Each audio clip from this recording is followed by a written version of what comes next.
Thomas. Thanks for joining my live today. Got a little bit of good news today. I gained 9 more subscribers, so I'm currently at 213 subscribers. So, everyone who subscribed to the page, thanks so much for subscribing. Really appreciate it. And yes, I did trim up my face a little bit. I was looking kind of rough the last few days, so I lined up my beard and gave myself a little tape this morning. It was my first time going live without my hat on, but wanted to look a little bit presentable today. I'm very excited about more opportunities that's coming available. Today, I did go through most of my uploads that I've had thus far, and I did a little bit more research based on what everyone says is a good idea regarding uploading to YouTube. So a lot of the content that I uploaded, whether it was smalls or I mean not smalls, but shorts or videos, oftentimes I just went with the generated thumbnail, and that sometimes is better quality, but oftentimes it wasn't.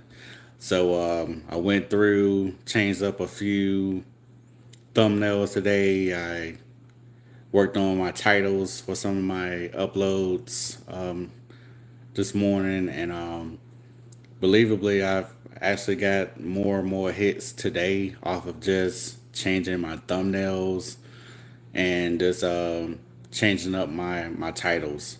So very happy to finally put that into motion because I've seen a lot of people say that tags don't really matter. Oftentimes they stated that if you just have a good title and a good thumbnail, that's pretty much going to encourage viewers to look at your content. And I can truly say just off of the changes I've made within the last couple hours has been amazing. So if you are a small channel and you're looking to grow your page and just want a lot of people to look at your content there, take some time to look at your thumbnails.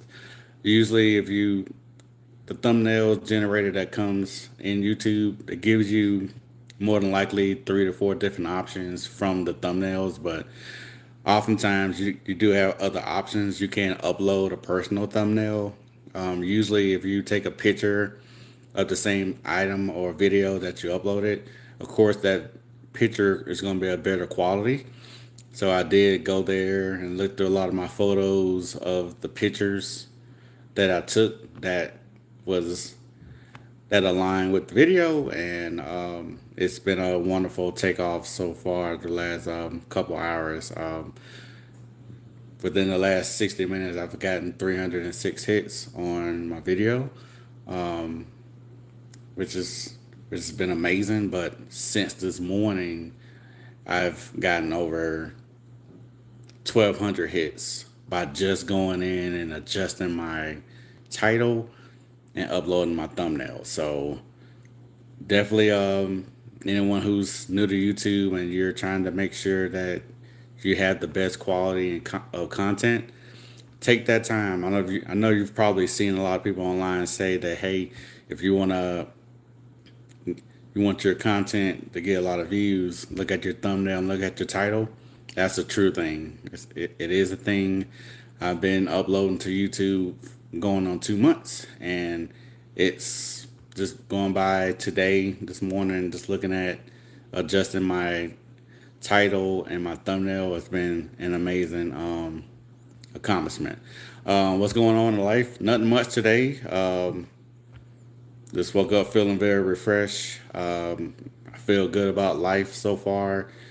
I'm definitely excited about my upcoming move to California. And the biggest thing is I don't know where I want to hike first. I do know I got to look at apartments and everything once I get there in a few weeks. But based on my research, a lot of people that hiking Cali stated that Joshua Tree was an amazing place to hike, as well as channels. I do know channels require you having to either take a boat or something to get there. Also, Kings Canyons and the other. It is two parts attached to each other. I think it's Kings Canyon and Sequoia National Park. It's definitely a place, two places I want to go. And the Lassens Volcanic Park, I definitely want to go there as well. And Death Valley. I did hear that Death Valley is an amazing place to go hike. But I heard if you go to Death Valley that it's not good to have on your AC because the air is so thin there that it just wouldn't be a good idea to have on your AC or anything else there. So that's definitely been something that I'm very happy to uh, happen to someday get a chance to hike to those locations. So that's been something that I've wanted to do. Yosemite, I've been there before. It's a lot of great hikes at Yosemite, including the Half Dome. Not afraid of hikes, but I don't think I will go and hike up Half Dome. It does look very strenuous hiking up Half Dome. But I've seen a lot of great views from hikers that's done it. But I think you just pretty much hiking up and down the railheads there. So just a little bit about myself as well. If you're new to my channel, I am from South Carolina. I've been in the military for 8 years out of high school. Then I went into staffing for 8 years. And then I went into operations for about 4 or 5 years. So I've been from state to state the last 20 plus years. So I've been to 40 out of the 50 states. I'm currently in Colorado. I've been in Colorado for about a year and a half. Colorado is definitely a unique state. The altitude is something you got to get used to. And the snow can come in any given time. So if you're someone who likes snow or just bipolar weather, Colorado definitely could be a good place for you. It's definitely a somewhat weird state, but it's a lot of places to visit here, a lot of hikes that you can do here, and it's definitely a place that has a little bit of everything. So it's not a bad spot at all. So on the live here, usually when I get on, I normally talk about different places that I've hiked so far. I do want to say that I do have a second YouTube channel. That channel is called Waterfall Chaser. It's pretty much just waterfalls. Hi Troy, thanks for joining my live. And it's a little unique from this channel. This channel I have a mixture of waterfalls, hiking, places I visited, 49er games, and everything there. But my second channel, which is Waterfall Chaser, is just waterfalls. You'll see a lot of waterfalls that I've been able to conquer from state to state, and some big ones, some small ones, but they're all breathtaking waterfalls there. Everyone that's joined my live, thanks for being a part of my live. I really appreciate you coming on. And let's see here. So places that I've been so far, as far as hikes, I've been to Zion National Park several times. I've been to Bryce Canyon.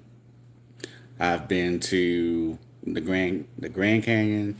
I've been to Grand Tetons, Yellowstone National Park, Glacier National Park, Mount Rushmore. I've been to Badlands, and I believe those are the major national parks I've gone to so far. What's my favorite? That's my favorite place to hike so far. Has been Glacier. Glacier just has a unique concept of different trails and different mountain views and different hikes. So I've been live streaming going on the last 5 days. My goal is to go live every day until I monetize. But even once I get monetized, I will still go live more than likely at least 3 to 4 times a week. That's gonna be my plan. It may be in the morning or it may be in the afternoon. It just depends on how I feel that particular day. But my purpose of going live is just to put myself out there, have an intimate conversation with everyone that's joining my channel, anyone who has questions about places I may have hiked before, or just any questions that people may have here. So my most recent hike here was at the Brainerd Rec area. It's part of the Roosevelt National Forest. I did take on a few hikes there. I ended up hiking a little over 18 miles that particular day. I did the Long Lake Trailhead, which comprised of Long Lake, Lake Isabel, and then it also has the Pawnee Pass is there, and the Isabel Glacier is there. It's pretty much can be a 6 mile round trip hike if you were to just do Long Lake, and if you take the Gene Lonnie loop, that'll take you to Lake Isabel there. So pretty dope hike. Shout out to everyone that's on the live right now. Some names I know I would mess up, so I'm not gonna attempt to pronounce those names. But shout out to everyone that's on the live today. So with Long Lake, you do have a good flow of current of a nice little lake there with multicolors, dark blue, light blue, along the whole mile-and-a-half structure. It's an amazing hike at Long Lake. You do have a lot of mountain views.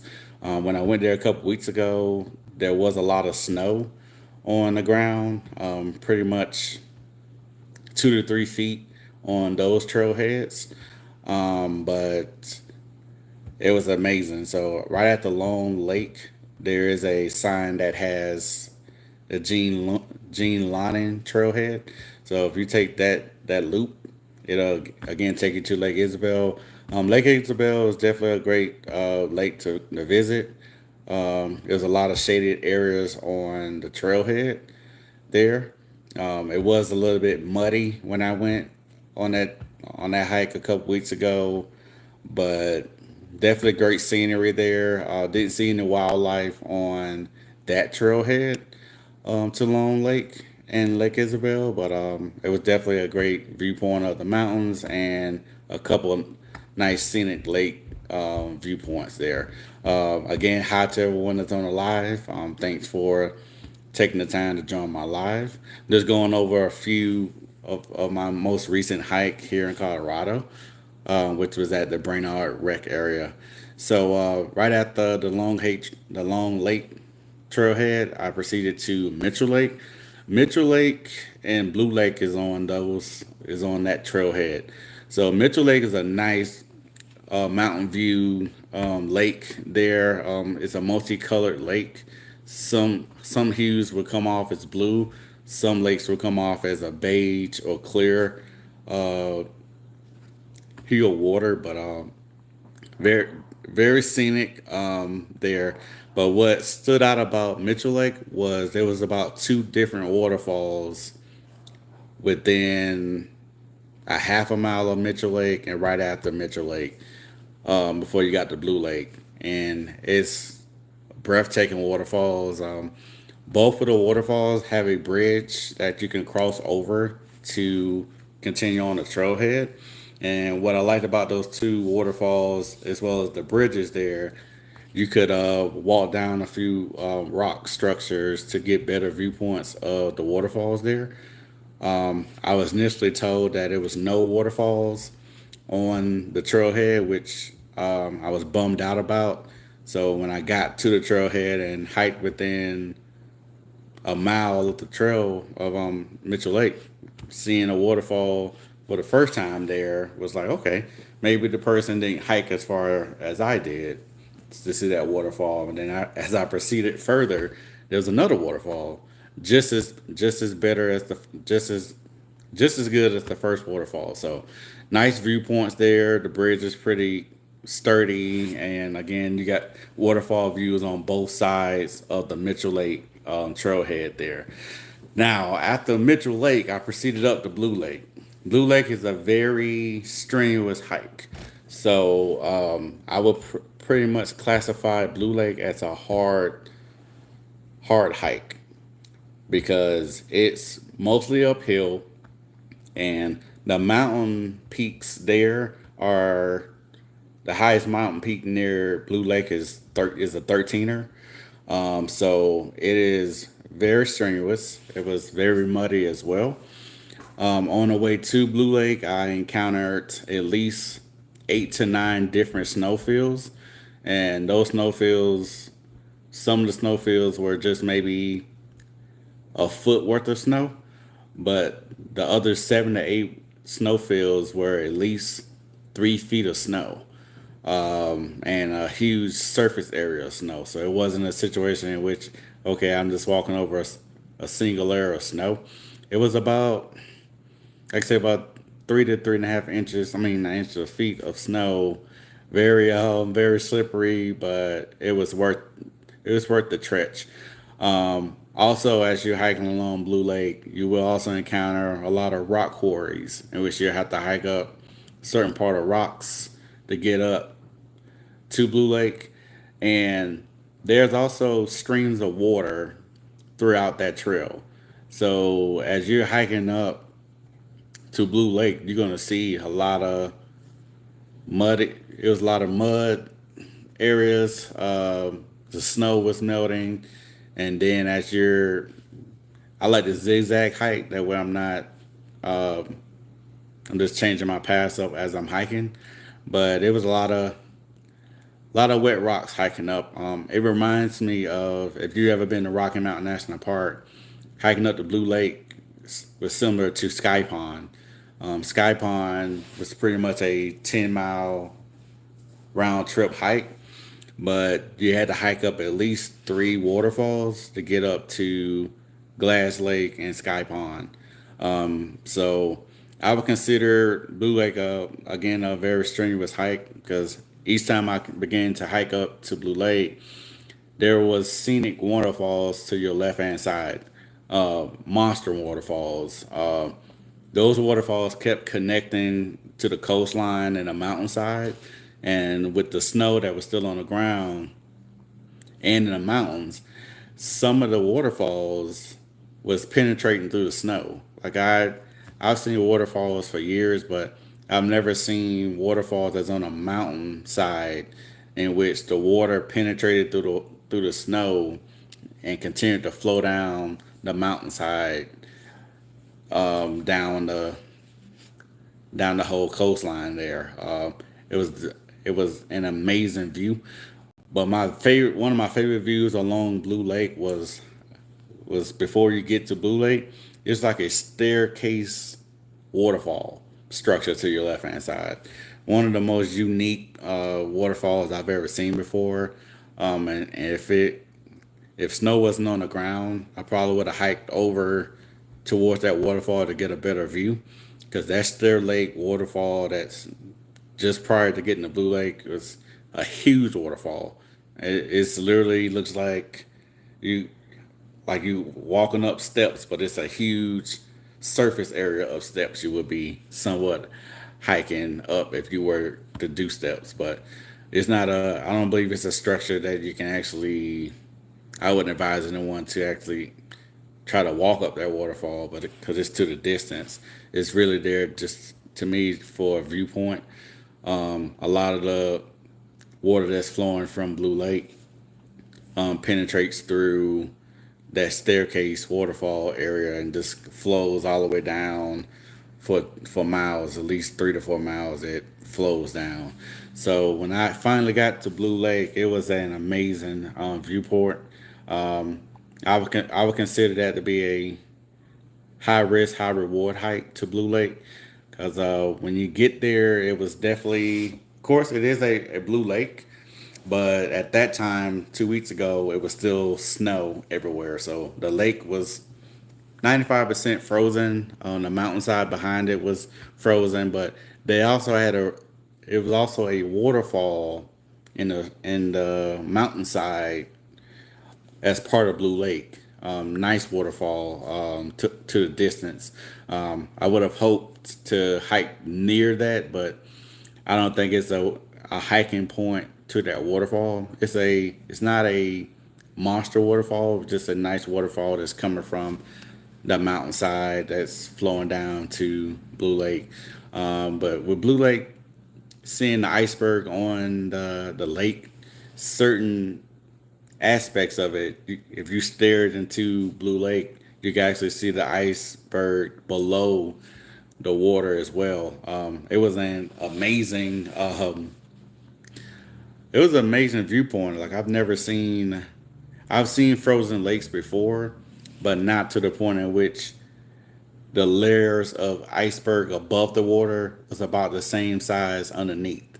So looking at the water, in which some angles the water looked clear, some angles it looked blue, other angles it looked green. It was similar to the waters and lakes that I've seen at Glacier National Park.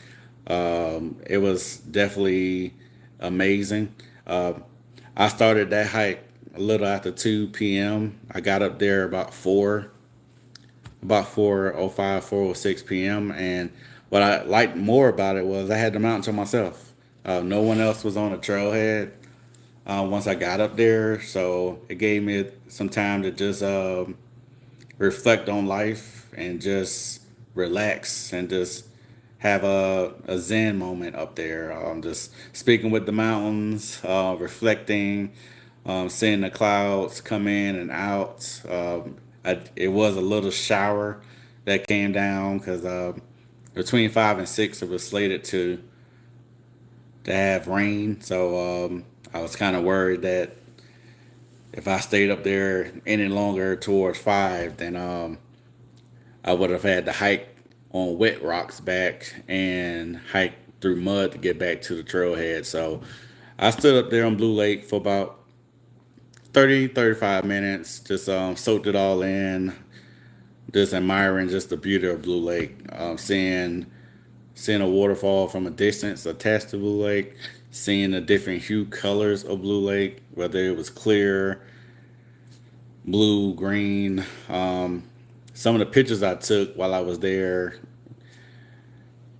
when if someone were to look at the picture, you would see all three shades of colors, which was definitely an amazing viewpoint there. But if you're ever at the Brainerd Rec area, or if you just you want to see some great views for a day, I would encourage anyone to go to the Brainerd Rec area, but don't make the same mistake that I made at Brainerd Rec area. So it does require a time entry reservation. So what that means is from I believe from either 9 to 2, you'll have to have, I believe, purchase a $2 reservation off of recreation.gov and just have that purchase. That way, when you get to the park, you'll be able to just drive all the way up to the Bernard Lake and then hike the trails that you wish to do. Unfortunately for me, I did not buy the time entry pass. So because I didn't, I had to hike an additional 2.5 miles to get to that trailhead and back. Um, for anyone that just joined the live, thanks for joining the live today. I believe Nikki and Lennon is the last person who joined it. So I'm just reflecting on my last hike a couple weeks ago at the Brainerd Rec area. It's part of the Roosevelt National Forest, and it's maybe 25 miles away from Rocky Mountain National Park. So because I did not purchase that time entry reservation, I had to hike the Brainerd Lake snowshoe trailhead, And the significance of that was just I'm a country guy, so I've born and raised in South Carolina, so I'm used to hiking in the woods and taking different trails, and being in unique situations. And same thing when I was in the army. But when I hiked the Brainard Lake Snowshoe Trail, it was pretty much a swamp the whole way. Probably one of the worst hikes I've ever gone on. There were some viewpoints in between, but the trail was not even clearly marked. Some trees had diamond pieces on it to let you know that it's part of the trail, but other parts of it, it wasn't. It was not a laid out trailhead. And oftentimes, as I was treachering through, I I know I stepped in at least 15 to 20 different mud holes. The biggest mud hole I stepped in was pretty much when I stepped in it. It pretty much got up to my kneecap. So I had a time getting my right trailhead sneaker out of that mud hole there, and it was definitely someone who prepares when they hike. I normally have extra pair of socks and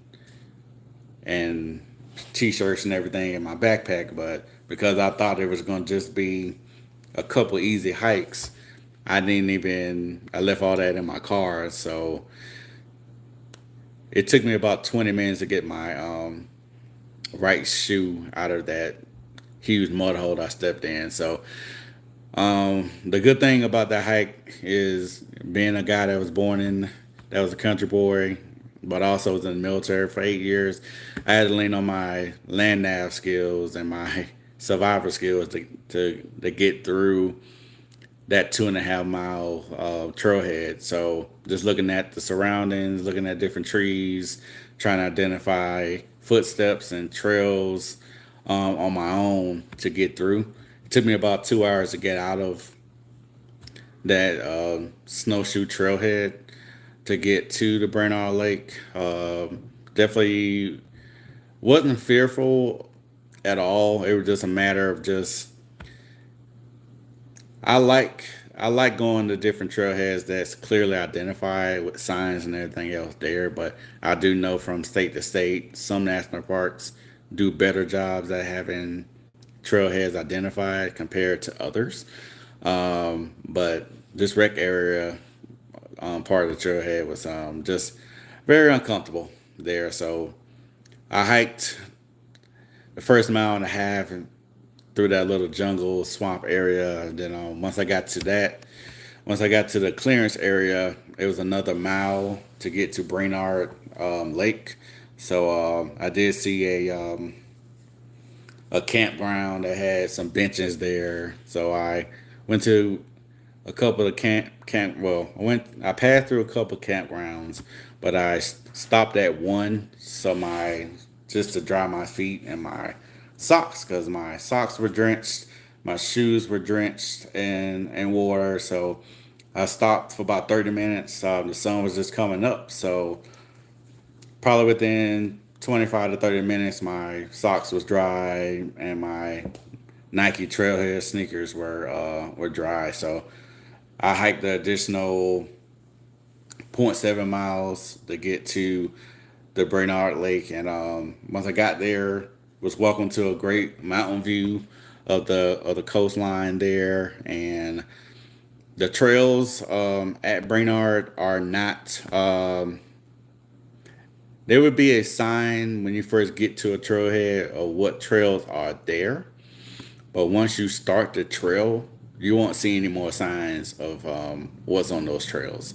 So it was the same throughout Mitchell Lake. Once I started Mitchell Lake and saw the first sign, there was never a sign saying Mitchell Lake is on the right, or there was never any other signs that said Blue Lake is straight ahead.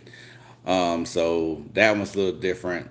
I will say regarding the Lake Isabel Trail, there were signs initially for the first mile or so, but after the first mile, there was no more signs as well until you got a couple miles in, and if you wanted to take the Isabel Glacier Trail or the Pawnee Trail, you could have. There was a sign telling you to go this way, but that was pretty much it.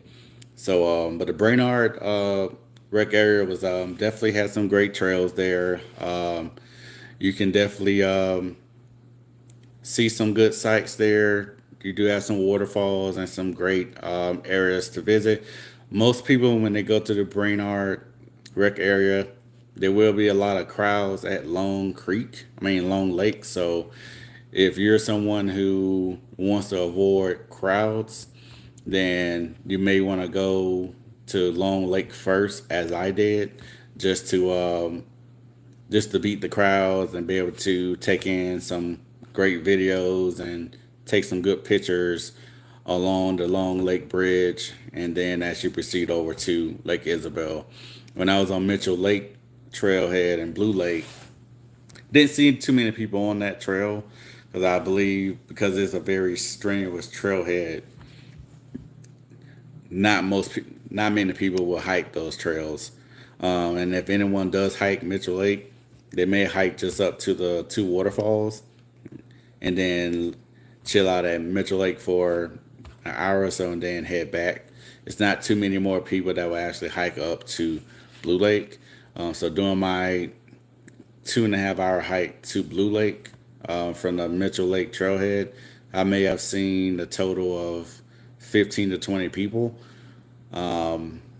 but some of those were in groups. So there was a couple groups of 5 or more, and then a couple just 2 or 3 more people just hiking towards that area. So yeah, but other than that, other than not getting my time entry reservation, that was on a downer of that hike because it pretty much gave me 5 miles additional to hike when I could have just hiked the 11.5 miles I already had allocated for the hike. Hiking an additional 5 plus other trails made that day become an 18.5 mile hike. So, but all in all, Brainerd Rec area was pretty solid. Um, Prior to that, the prior week, I went to the Wild Basin Trailhead there. That is part of the Rocky Mountain National Park, so it also requires a time entry reservation from 9 to 2, 9 a.m. to 2 p.m. So if you go to the park prior to 9 o'clock, it won't require it. Or if you go at 2 o'clock, you'll be fine. So you have to be there before 9 or right after 2 to get into the national park without a time entry reservation.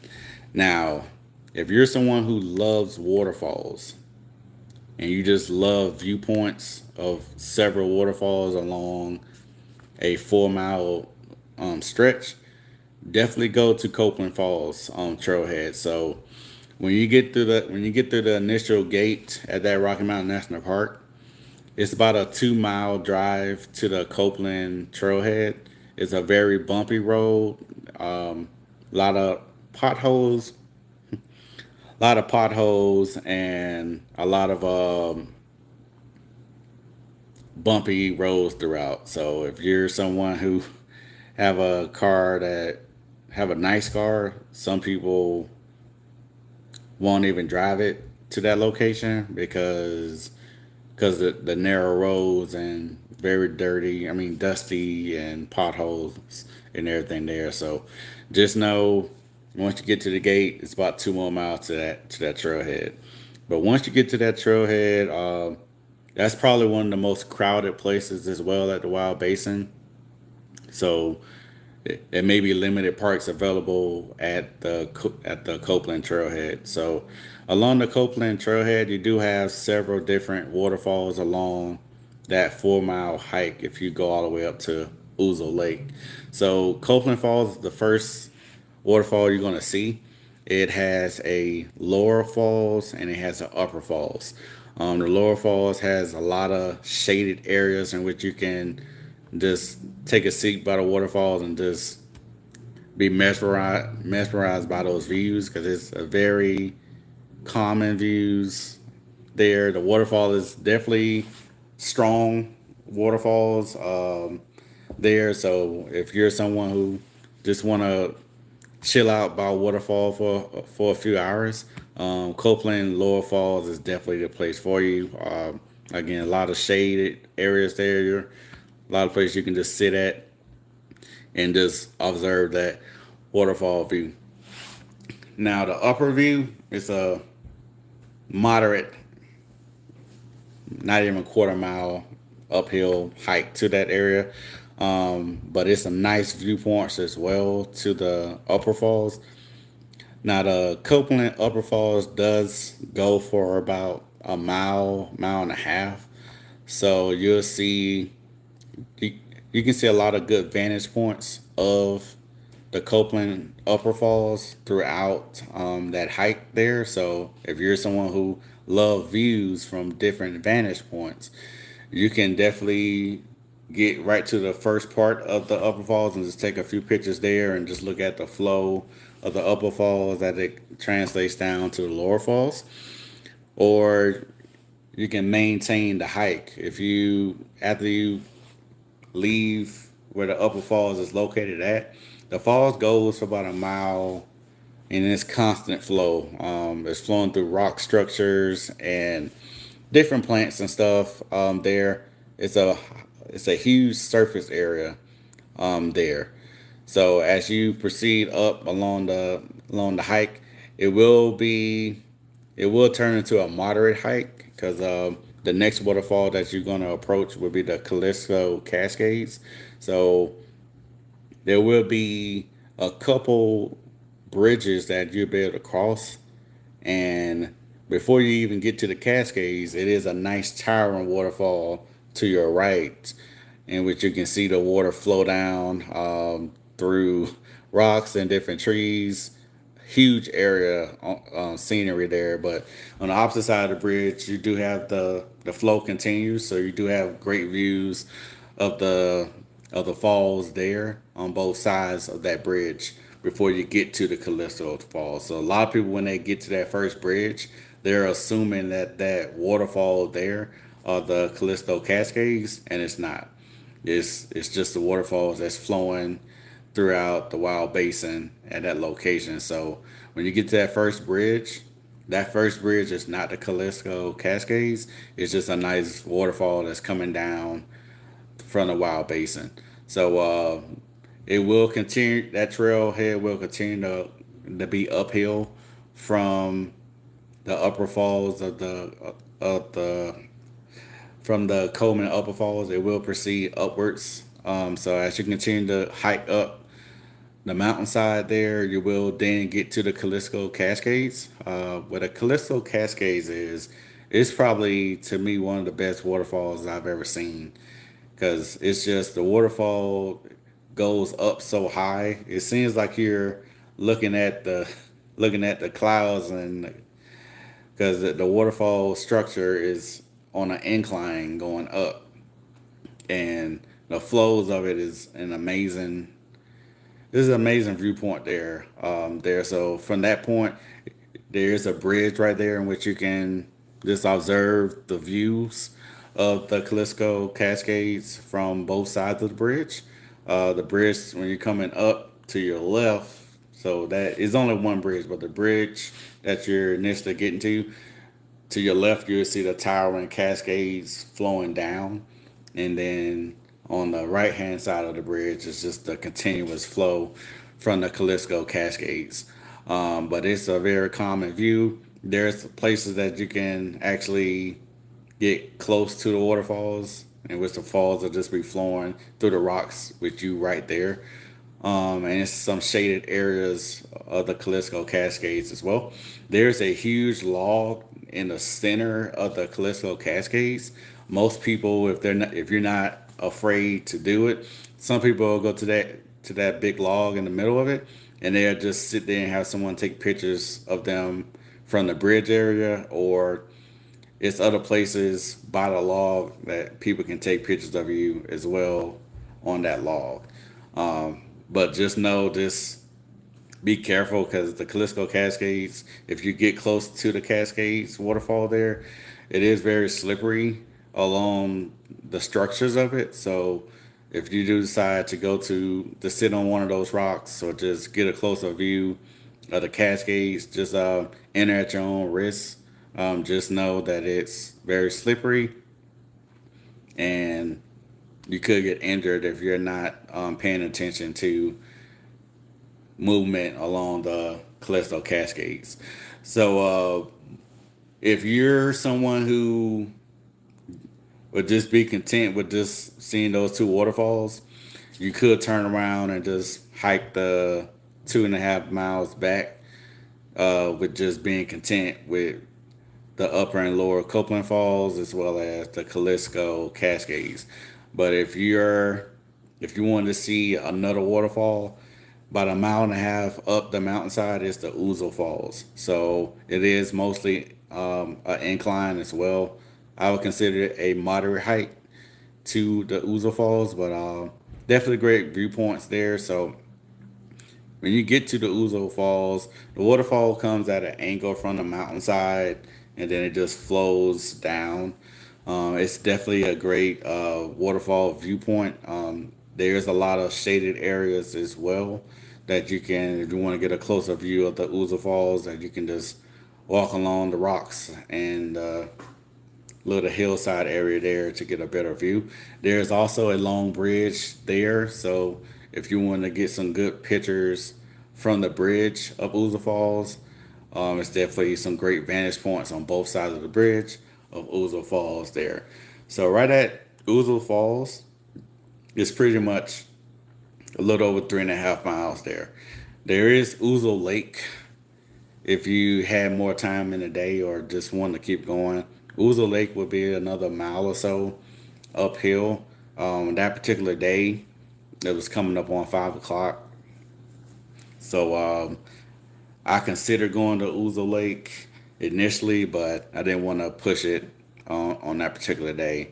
I was very content with just watching the waterfalls from Copeland and the Callisto Cascades and Ouzel Falls. That pretty much made my day for the day. But yesterday I saw some pictures and some videos of Ouzel Lake that made me wish that I hiked that extra mile or so up there. But I will definitely consider going back to the Wild Basin just to check out Ouzel Lake. Now, one fun thing I did see prior to me getting to the Copeland Trailhead was a moose, and this wasn't a typical moose. This was a huge black moose that was by the Pear and Finch Lake Trailhead, which is just before Copeland. So the moose was just hanging out in the parking area there, just eating grass. So I didn't want to approach it as I was driving up in my car. So I just took a couple pictures of it, and maybe a short video. Cause it left the parking lot and went back along the Pear and the Finch Lake trailhead. So if you're at Wild Basin, you're more than likely to see moose, deers, and possibly other animals while you're there. Other than the moose, I didn't see anything else along my trailhead that particular day, but the trailheads I visited. But that was pretty much a definitely a unique uh, part of Rocky Mountain National Park. So if you're someone that want to see some nice views and want to beat the crowds, Wild Basin Trailhead is definitely a place to visit. You do have Sand Beach Trail as well. My plan when I go back to Wild Basin is to go to the Sand Beach trailhead there. It is actually a beach area that's white sands and everything. It's I believe that hike starts at the Pear and Finch Lake trailheads, but I think it goes in the opposite direction. So the Peach, Finch, and a couple more trailheads are long trails. So I believe those trails alone is between 12 to 15 miles round trip. there. So if you do decide to do one of those trails, that trailhead is just prior to the Copeland trailhead. And the Sand Beach trailhead, I believe it's possibly 8 to 10 miles round trip there. So when I go back to Wild Basin, my goal is to do the Sand Beach Trail and possibly Ouzel Lake. But it's hard to not stop by Copeland, Upper and Lower Falls, and Calisco and the Ouzel Falls because you can't get the Ouzel Lake without passing the Upper and Lower Falls of Copeland, the Calisco Cascades, and the Ouzel Falls. So when I do go back, I'll definitely take some more pictures and more videos of those beautiful waterfalls at the Wild Basin Trailhead there. And then the week prior to Wild Basin, I did Chasm Lake. So Chasm Lake is probably the most strenuous hike that I've ever had in my entire life outside of the military. It was it's pretty much a 4 mile hike there and a 4 mile hike back. But when I went a few weeks ago, it was snow on the trail still, and it's upwards the whole way. So it's not a trail that trail is gonna test every aspect of your mental capacity. So if you're someone who may not be mentally tough to or you feel like you may not be in the best shape, Chasm Lake would definitely test that regarding you, whether it's your mind, body, and your soul. So as you begin to hike it, it is a lot of shaded areas among the first mile and a half of Chasm Lake, so it's not too bad. There is a couple waterfalls that you will pass along the way. Some of the waterfalls will be in the tree line right off the trail, and there's a massive waterfall at that bridge, which is probably about 2 miles into the hike. That waterfall doesn't have a name. I've been researching it over the last few weeks, trying to figure out what the name of the waterfall is at the bridge area of Chasm Lake, and unfortunately, I don't know what the name of it is. So when I labeled it on my YouTube, I just put waterfall along Long Peak Trailhead. So it's a nice towering waterfall there with the bridge. You can pretty much have viewpoints on both sides of it, but it's definitely a nice spot to see some good scenery. As you continue along that hike, you do then hike up certain mountainsides of the trailhead. So this is the lake. I mean, this is the Long Peak Trailhead.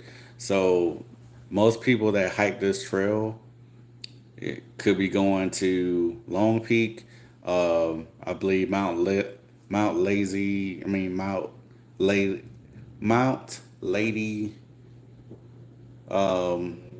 is another hike that people do there. I can't remember the name of it, but that's a hike that people do there as well. So it's definitely a place in which when you get there, you can pretty much break out into different trailheads. So once you get up to near where Chasm Lake, I think within maybe a mile of Chasm Lake, there's a nice overview of the countryside. So you can pretty much see scenic mountain views, 360 degrees worth of mountain views there, and I think you can go to either the boundary space there. Long Peak breaks out in another direction as well, so you can pretty much get to several different trailheads there.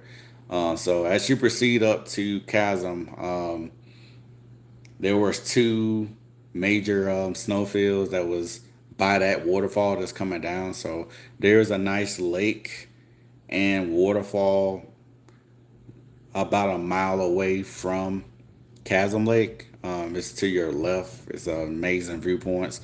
There's a drop off too by the waterfall. So that very first snowfield that was there, Most people, I ain't gonna say most people, everyone that I've seen for the most part had either hiking poles or had spikes on.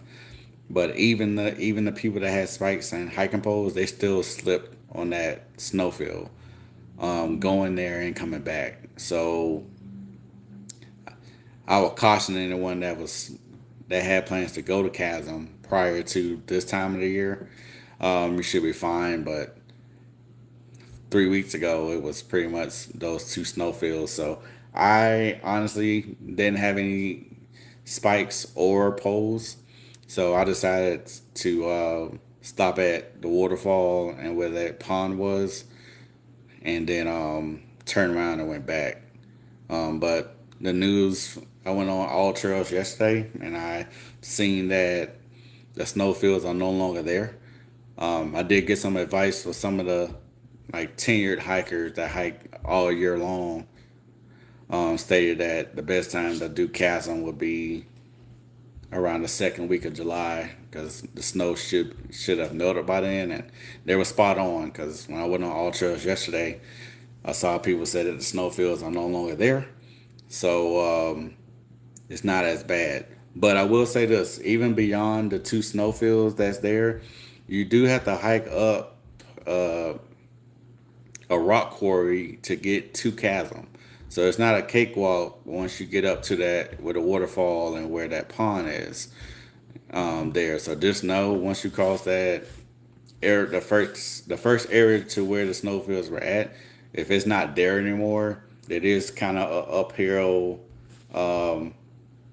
hike up a little hill just to get to the meadows area. It's like an open area that in which you can look down the waterfall and then just an open view of just the waterfalls and then just the mountainside from the direction that you came. Excuse me, not sure why I'm yawning. But once you get through that meadows part, then you'll see it's a nice uphill trek to chasm. From there, the rock quarry is pretty massive. So it's not. It didn't look too bad. A lot of feedback I received for some people that made it to chasm stated that it is a nice view at the lake. I've seen a few pictures online and videos, so I intend to avenge that hike probably within the next week or two. But Chasm Lake is definitely a great place to see waterfalls, see rock quarries. I saw a lot of structures along the trailhead, and you're definitely you will see a lot of scenic mountain views along that hike. My next hike that I wish to do is going to be at the East Inlet. It's going to be at Adam Falls and Cascade Falls. I'm gonna make it a day, pretty much a day hike. Most people who go to the East Inlet, because some of the trailheads are 15 and 20 plus miles long. Most people would camp out. They'll hike and camp out and then continue hiking the following morning. My intention is just to do possibly about 12 or 13 miles that particular day.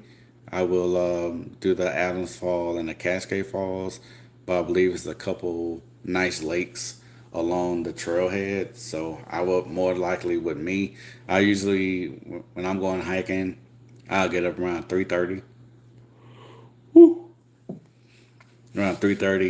in the morning, and then just leave my apartment around 4 o'clock and start driving.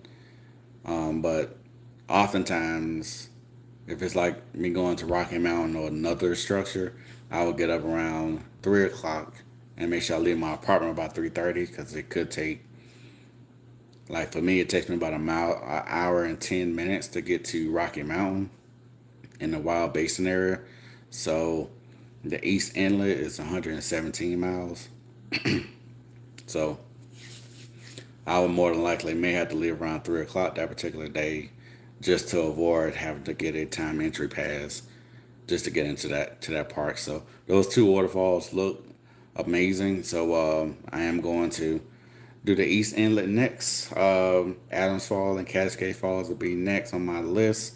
I do know that Trail Ridge Road is now open at Rocky Mountain National Park. So it's a nice scenic view that goes on for miles.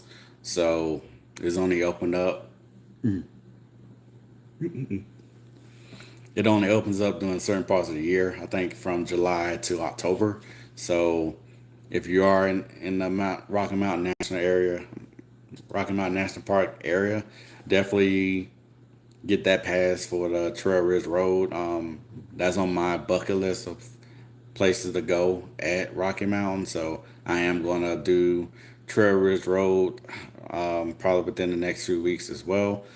And being that I'm moving to Cali in a few weeks, if I have the time, I may try to get to the San Juan Mountains, and it's a few other places too that's further south of Denver that I may try to fit in. But I don't know. I would probably proceed with caution because being that I'm gonna have to pack up my apartment in the next few weeks. I may get to it and I may not. It's just easier for me to get to a Rocky Mountain National Park because it's only like 54 miles from my apartment. So, but other than that, it's life is good. I'm definitely living the dream. I'm very excited about the opportunities that I've received so far and my upcoming hikes here and as I move to California. So, biggest advice I would give to everyone too that loves to hike, make sure that you get a good amount of sleep and rest the night before. Make sure you hydrate the night before, and then depending on how much you're hiking or how far you're hiking, make sure you got some snacks, sweet and salt and snacks. Make sure you got extra pairs of socks, shirts, and make sure that if you're hiking and you got electronic devices, make sure you got a power banks that's charged up. That way, if any of your devices happen to die, you can plug into your power banks and still be good to go. I know with me, I pack my 3 liter Camelback backpack. I usually bring my Sony over ear headphones. I use my old cell phone for music. I use my current cell phone for my pictures and videos. And then if any of those devices die, then I'll transition over to my iPod and my iPad.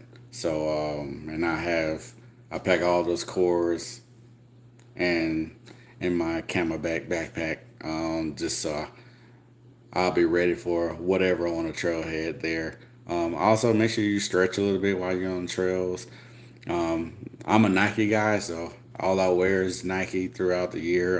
The dry fit shirts have a lot of good technology built in, so when you're hiking, it'll pretty much adjust to your body temperature, and they pretty much will keep you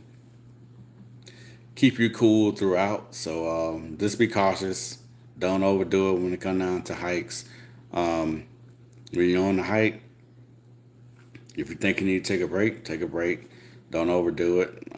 Slow and steady wins the race as it relates to hiking. Don't ever feel as though that you need to keep pushing because if you do continue to keep pushing along different hikes, you can get injured, you can get hurt, and with wildlife in most national parks, it's very crucial that you are being safe throughout each hike. But I've had a great hiking journey over the last few years, whether it's been, like I said, in Glacier and Grand Tetons, Grand Canyon, Zion, Badlands, Mount Rushmore, Arches. Um, it's just a matter of just, you can be a thrill seeker, but just make sure that you're being safe throughout. Life is short. Just take everything day by day. Plan your hikes. All Trails is a good app that you can use to navigate through different things. So if you're happen to be hiking or you know what trails you want to hike, download the All Trails app and then you can download that particular trail. So because most national parks you won't have reception, but if you download the trail within the All Trails app, you'll be able to navigate through. It'll tell you if you need to go left or right, or what the upcoming structures are, how much time you've hiked so far, how much time left to get to the destination, how much miles left you got to get to the destination. So you got a lot of options available. Just don't go to a national park or take a trail and just wing it. Do your research. All trails will also tell you from other hikers from previous days of what's going on, what the current climate is. Some people who that may have hiked that current day or the day before, they'll let you know what they saw along the trailhead and everything else. So either way, you cannot go wrong. I'm not sponsored by anyone, but I'm just going by what I've used to be successful, whether it's the Nike Gear, the All Trails app. All of those items there can help you be successful along any national park that you choose to go to. So, as I sign off for today, it's been a pleasure being on this live. I think we're an hour and 2 minutes in. Um, if you'd like to support the channel, my Cash App is Living with a Purpose 20 there. So anything that you give, I would definitely appreciate it. Help me with different gears, gas to get to a national park and anything else like there. Um, and it's not all about monetary on this channel as well. If you come to my channel and like a like a post, comment, or subscribe, to me that's worth more than money. Anyone who comes by my channel, I appreciate you visiting it. Um, I do have a faceted channel. You'll see waterfalls. You'll see me hiking. You'll see different lakes, rivers, streams. You'll see places that I've visited thus far for sightseeing, whether it's been Paris, Maldives, Bora Bora, most recently Brazil. You'll see those type of pictures and videos as well. When the football season starts, you'll see me at 49er games because I'm a season ticket holder. So I go to all the home games, but I also go to all the road games as of the last couple of years. So it's a mixed bag on this channel. But if you're someone who's just into waterfalls, I do have a waterfall chaser channel on YouTube. I created it about a week ago. So it's strictly just waterfalls. So if you're someone who loves the thrills of seeing different waterfalls, go to my second YouTube page, which is Waterfall Chaser, and you'll see hundreds of videos of me chasing waterfalls and a lot of good videos there. So thank you for joining my live. It's been a pleasure. I am traveling with Promise on this page here. If you're just joining the live, this page is pretty much for a lot of thrill seekers. You'll see me chasing waterfalls. You'll see me hiking. You'll see me sightseeing in different countries and states. You'll see me at Niner games. You'll see me. That's a person that's living their life to the fullest. And this page here is really dedicated to put a smile on your face, no matter what you got going on. Coming by my page, you may see something that will make you smile. You may see something that will take your mind off of life as a whole. So I appreciate you coming by my channel. Again, Traveling with Promise is my primary account. If you're someone who's into waterfalls, my second channel is Waterfall Chaser, and you'll just see waterfalls, me chasing waterfalls throughout the year, and I do have a lot of videos uploaded on that channel. So thanks again for joining my live. Have a blessed and wonderful day, and I'll be back on either this evening or tomorrow. Take care. Godspeed.